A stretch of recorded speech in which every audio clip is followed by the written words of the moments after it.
कहानी का शीर्षक है अनकहा प्यार। मैं श्याम 12वीं की परीक्षा में अच्छे नंबरों से पास हुआ। आसपास के किसी गांव में कॉलेज ना होने से मुझे पढ़ने के लिए शहर आना पड़ा।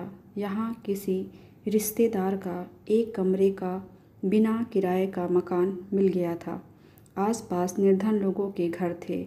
यहाँ अकेले होने के कारण सारे काम मुझे खुद ही करने पड़ते थे। खाना बनाना, कपड़े धोना, घर की साफ़ सफाई करना, सबसे बुरा लगता था बर्तन धोना।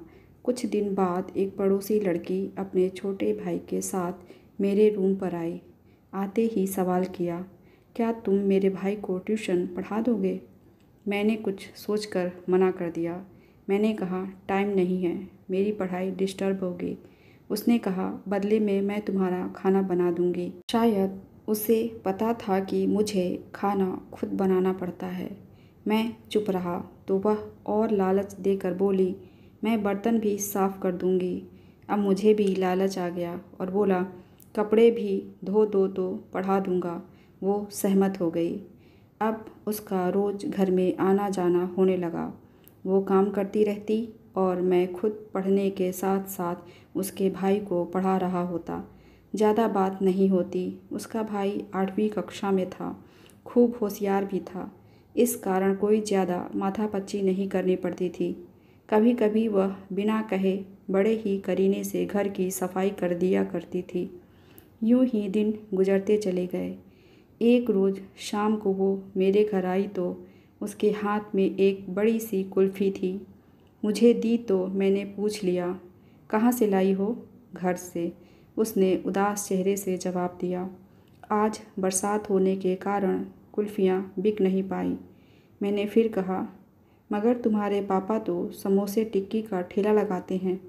उसने कहा, वो सर्दियों में समोसे टिक्की और गर्मियों में कुल्फ़ी, और आज बरसात हो गई तो कुल्फ़ी नहीं बिकी। मतलब ठंड के कारण लोग कुल्फ़ी नहीं खाते। ओह! मैंने गहरी सांस छोड़ी। मैंने आज उसे गौर से देखा। गंभीर मुद्रा में वो उम्र से बड़ी लगी, समझदार भी, मासूम भी। धीरे धीरे वक्त गुजरता रहा।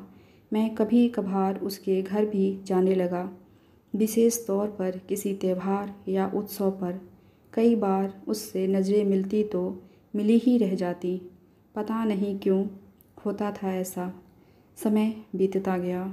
इस बीच कुछ बातें मुझे उसके बारे में पता चली, जैसे कि वो बूटे काढ़ने का काम करती है। मतलब किसी ओढ़नी या चुनरी पर धागे से गोल गोल चमकीले बिंदु बनाना। मैंने बूटे काढ़ने का काम करते उसे बहुत बार देखा था। एक दिन मैंने उससे पूछ लिया, ये काम तुम क्यों करती हो? वह मुस्कुरा के बोली, पैसे मिलते हैं। क्या करोगी पैसों का? इकट्ठे करती हूँ। कितने हो गए? यही कोई 6-7 हज़ार। अरे तो मुझे 1000 रुपये उधार दे दो, जल्दी लौटा दूंगा। मैंने मांग लिए। उसने सवाल किया, किस लिए चाहिए? कारण पूछोगी तो रहने दो, मैंने मायूसी के साथ कहा। वो बोली, अरे मैंने तो ऐसे ही पूछ लिया, तू मांगे तो सारे दे दूँ। उसकी ये आवाज़ अलग सी जान पड़ी, मगर मैं उस वक्त कुछ समझ नहीं पाया। पैसे मिल रहे थे, उन्हीं में खोकर रह गया। एक दोस्त से उधार लिए थे और कमबख्त 2-3 बार वापस मांग चुका था। एक दिन मेरी जेब में गुलाब की टूटी हुई सूखी पंखुड़ियाँ मिली, मगर मैं यही सोचकर रह गया कि कॉलेज के किसी दोस्त ने चुपके से डाल दी होगी। उस समय इतनी समझ भी नहीं थी। एक दिन कॉलेज की मेरी एक दोस्त मेरे घर आई कुछ नोट्स लेने। मैंने दे दिए और वो मेरे घर के बाहर खड़ी थी और मेरी दोस्त को देखकर बाहर से ही तुरंत अपने घर वापस हो गई। फिर दूसरे दिन दोपहर में ही आधम की और आते ही कहा, मैं कल से तुम्हारा कोई काम नहीं करूँगी। मैंने पूछा, क्यों? बड़ी देर तो उसने जवाब ही नहीं दिया। फिर धोने के लिए मेरे बिखरे कपड़े समेटने लगी। मैंने कहा, कहीं बाहर जा रही हो? उसने कहा, नहीं, बस काम नहीं करूँगी, और मेरे भाई को भी मत पढ़ाना कल से। मैंने कहा, अरे तुम्हारे 1000 रुपये कल दे दूँगा, कल घर से पैसे आ रहे हैं। मुझे पैसों को लेकर शंका हुई, इसलिए पक्का वादा कर दिया, पैसे नहीं चाहिए मुझे। जवाब मिला, तो फिर? मैंने आंखें उसके चेहरे पर स्थिर की। एक बार मुझे नज़र मिलाई तो लगा हजारों प्रश्न हैं उसकी आंखों में, मगर मेरी समझ से बाहर थे। उसने कोई जवाब नहीं दिया। मेरे कपड़े वह अपने घर से ही धोकर लाया करती थी। दूसरे दिन न वह आई न उसका भाई आया। मैंने जैसे तैसे खाना बनाया, फिर खाकर कॉलेज चला गया। दोपहर को आया तो सीधा उसके घर चला गया, यह सोचकर कि कुछ कारण तो पता चले काम नहीं करने का। उसके घर पहुंचा तो पता चला कि बीमार है। छप्पर के नीचे पड़ी चारपाई पर लेटी थी अकेली। घर में उसकी मम्मी थी जो काम में लगी थी। मैं उसके पास पहुंचा तो उसने करवट बदल कर मुँह फेर लिया। मैंने पूछा, दवाई ली क्या? कुछ नहीं, छोटा सा जवाब दिया, बिना मेरी तरफ देखे। मैंने कहा, क्यों नहीं ली? उसने कहा, मेरी मर्जी, तुझे क्या? मुझसे क्यों नाराज़ हो, ये तो बता दो। तुम सब समझते हो, कोई बच्चे नहीं हो, जवाब दिया बिना मेरी तरफ देखे। मैंने कहा, अच्छा दवा क्यों नहीं ली? उसने कहा, मेरी मर्जी, तुझे क्या? अच्छा मुझसे नाराज़ क्यों हो, यही बता दो। तुम सब समझते हो, फिर मैं क्यों बताऊं? मुझे कुछ नहीं पता, सच्ची नहीं पता, तुम्हारी कसम। सुबह से परेशान हूँ, बता दो प्लीज़। नहीं बताती, जा यहाँ से। इस बार आवाज़ रोने की थी। मुझे जरा घबराहट सी हुई। डरते डरते उसके हाथ को छूकर देखा तो उछल कर रह गया। बहुत गर्म था। मैंने उसकी मम्मी को पास बुलाकर बताया। फिर हम दोनों उसे हॉस्पिटल ले गए। डॉक्टर ने दवा दी और एडमिट कर लिया। कुछ जांच वगैरह होनी थी, क्योंकि शहर में 1-2 डेंगू के मामले आ चुके थे। मुझे अब चिंता सी होने लगी थी। उसकी माँ घर चली गई उसके पापा को बुलाने। मैं उसके पास अकेला था। बुखार जरा कम हो गया था। वह गुमसुम सी लेटी थी और दीवार को एकटक घूरे जा रही थी। मैंने उसके चेहरे को सहलाया तो उसकी आंखों में आंसू आ गए और मेरे भी। मैंने भरे गले से पूछा, बताओगी नहीं? उसने आंखों में आंसू लिए मुस्कुरा कर कहा, अब बताने की ज़रूरत नहीं है, पता चल गया है कि तुझे मेरी परवाह है ना? मेरे होठों से अपने आप ही एक अल्फाज निकला, बहुत। उसने कहा, बस अब मैं मर भी जाऊं तो कोई गम नहीं। उसने मेरे हाथ को कसकर दबाते हुए कहा। उसके इस वाक़े का कोई प्रत्युत्तर मेरे लबों से नहीं निकल सका, मगर आँखें प्रत्युत्तर को संभाल न सकी, बरस पड़ी। वह उठकर बैठ गई और बोली, रोता क्यों है पागल?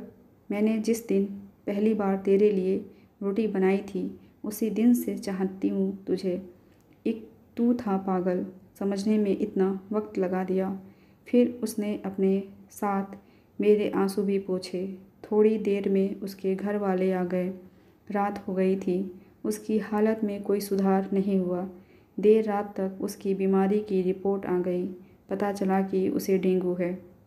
ये जानकर आग सी लग गई मेरे सीने में। खून की कमी हो गई थी उसे, पर ईश्वर की कृपा से ये हुई कि मेरा खून मैच हो गया था उससे। 2 बोतल खून दिया मैंने तो जरा सुकून सा मिला दिल को। उस रात वह अचेत सी ही रही। बार बार अचेत अवस्था में उल्टियाँ कर देती थी। मैं 1 मिनट भी नहीं सोया उस रात। डॉक्टरों ने दूसरे दिन बताया कि रक्त में प्लेटलेट्स की संख्या तेज़ी से कम हो रही है, खून और चढ़ाना होगा। मैंने अपना और खून देने का आग्रह किया, मगर रात को देने के कारण डॉक्टर ने मना कर दिया। मैंने मेरे कॉलेज के 2-4 दोस्तों को बुलाया। 10:30 एक साथ आ गए। खून दिया, हिम्मत बढ़ाई, पैसों की ज़रूरत हो तो देने का आश्वासन दिया और चले गए।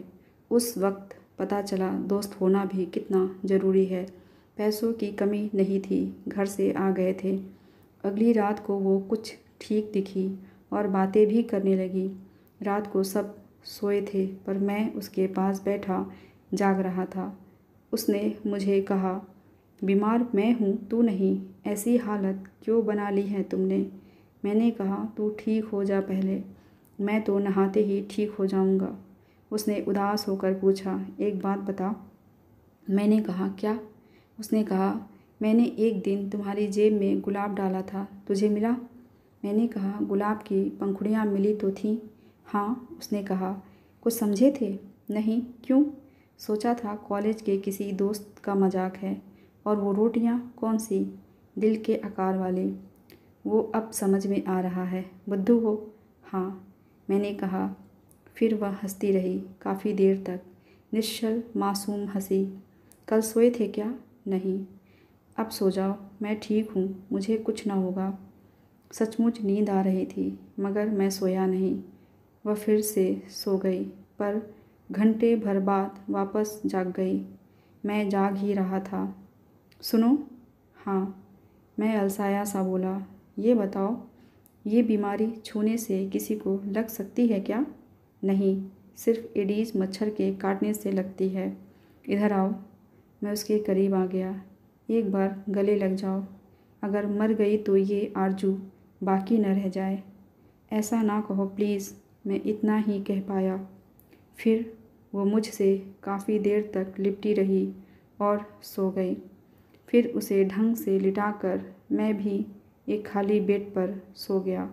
सुबह मैं तो उठ गया, पर वो नहीं उठी और सदा के लिए सो गई।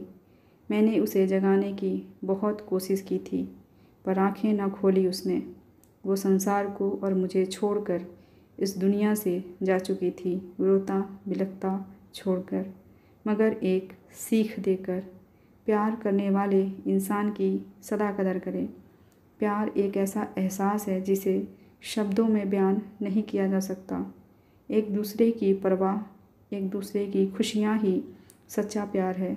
दुनिया में बेइंतहा चाहने वाले बहुत कम लोगों को नसीब होते हैं, और जिनके पास ऐसे लोग होते हैं उनकी ज़िंदगी इस धरती पर ही जन्नत होती है। मैं तो अपना प्यार नहीं पा सका, पर मेरा प्यार हमेशा जीवित रहेगा, यादें बनकर। कैसी लगी आपको ये कहानी? कमेंट करके ज़रूर बताइएगा। ऐसी ही कहानियाँ सुनने के लिए चैनल को सब्सक्राइब कर लीजिए। मिलते हैं अगली कहानी के साथ। धन्यवाद।